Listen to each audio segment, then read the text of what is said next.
வணக்கம். பீகார் சட்டமன்ற தேர்தலில் பதிவான வாக்குகள் எண்ணும் பணி தொடங்கி இருக்கிறது. முதலில் தபால் வாக்குகள் எண்ணப்பட்டு வருகிறது. தற்பொழுது தபால் வாக்குகள் முதல் சுற்று முடிவுகள் வெளிவர தொடங்கி இருக்கின்றன.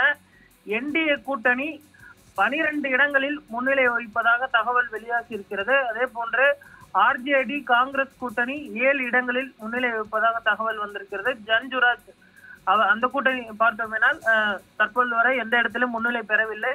பாஜக கூட்டணி தற்பொழுது ஒரு சில இடங்களில் தபால் வாக்குகளில் முன்னிலை வகிப்பதாக தகவல் வெளியாகி இருக்கிறது. 243 தொகுதிகளை கொண்ட பீகாரில் ஆட்சியை பிடிக்க 122 தொகுதிகளில் வெற்றி பெற வேண்டும்.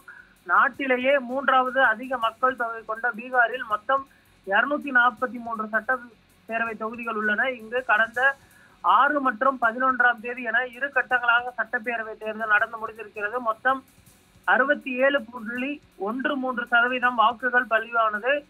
பீகார் வரலாற்றில் இதுவே அதிகபட்ச வாக்கு சதவீதமாகும். இந்த முறை ஆண்களை விட பெண்களே அதிகம் பேர் ஆர்வமுடன் வாக்களித்துள்ளனர்.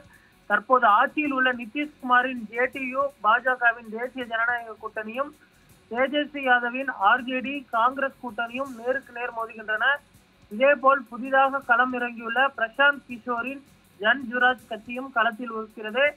அடுத்த ஆண்டு தமிழ்நாடு, மேற்கு வங்கம், கேரளா சட்டப்பேரவை தேர்தல் நடக்க இருப்பதால் பீகார் சட்டப்பேரவை தேர்தல் முடிவுகள் முக்கியத்துவம் வாய்ந்ததாக பார்க்கப்படுகிறது. ஏனென்று சொன்னால் தமிழகம் மற்றும் மேற்கு வங்கம் உள்ளிட்ட அந்த சட்டமன்ற தேர்தலுக்கு ஒரு முன்னோட்டமாக நடைபெறக்கூடிய ஒரு தேர்தல்.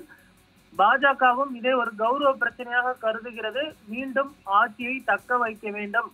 பீகார் மாநிலத்தில் ஆட்சியை தக்க வைப்பது என்பது பாஜகவினுடைய மிகப்பெரிய ஒரு எண்ண ஓட்டமாக இருக்கிறது.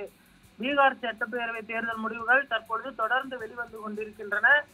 தேசிய ஜனநாயக கூட்டணி தான் ஆட்சி அமைக்க போகிறது என்பது எதிர்கட்சிகளுக்கே தெரியும் என பாஜகவின் அஜய் அலோக் கூறியிருக்கிறார். வாக்குப்பதிவு தொடங்கி இருக்கக்கூடிய நிலையில் தொடர்ந்து ராஷ்டிரிய ஜனதா தள தலைவர் விஸ்வநாத யாதவ் உள்ளிட்ட தலைவர்கள் தொடர்ந்து வாக்குப்பதிவு நடக்கக்கூடிய அந்த மையங்களுக்கு வர தொடங்கி இருக்கிறார்கள். நாடே உன்னிப்பாக கவனித்து வரும் பீகார் சட்டமன்ற தேர்தலில் பதிவான வாக்குகள் தற்பொழுது தொடர்ந்து எண்ணப்பட்டு வருகின்றன. 243 தொகுதிகளில் 122 தொகுதிகள் வெற்றி பெற்றால் போதும், ஆட்சியை தக்க வைத்துக் கொள்ளலாம் அல்லது பிடித்து விடலாம் என்று எதிர்பார்க்கப்படுகிறது. தற்போதைய சூழலில் முதல் கட்டமாக அந்த தபால் வாக்குகள் தற்பொழுது எண்ணப்பட்டு வருகின்றன. இந்த முறை பிரசாந்த் கிஷோரின் ஜன்சுராஜ் கட்சி எத்தனை இடங்களில் பார்த்தோமெனால் அந்த வெற்றி வாய்ப்பை பறிக்கிறது என்று பார்க்க வேண்டும். ஒரு சில தொகுதிகளில் அவர்களால் வெற்றி பெற முடியவில்லை என்று சொன்னாலும் அவர்கள் பிரிக்கக்கூடிய அந்த வாக்குகள் தான் தற்பொழுது ஒரு கட்சி ஆட்சியை பிடிப்பதற்கான ஒரு பிரம்மாஸ்திரமாக அமையும் என எதிர்பார்க்கப்படுகிறது.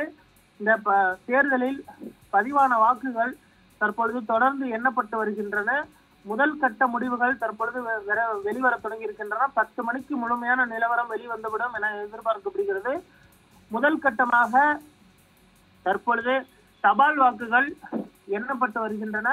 இன்னும் சற்று நேரத்தில் முதல் சுற்று வாக்குகளானது எண்ணப்படும் என எதிர்பார்க்கப்படுகிறது.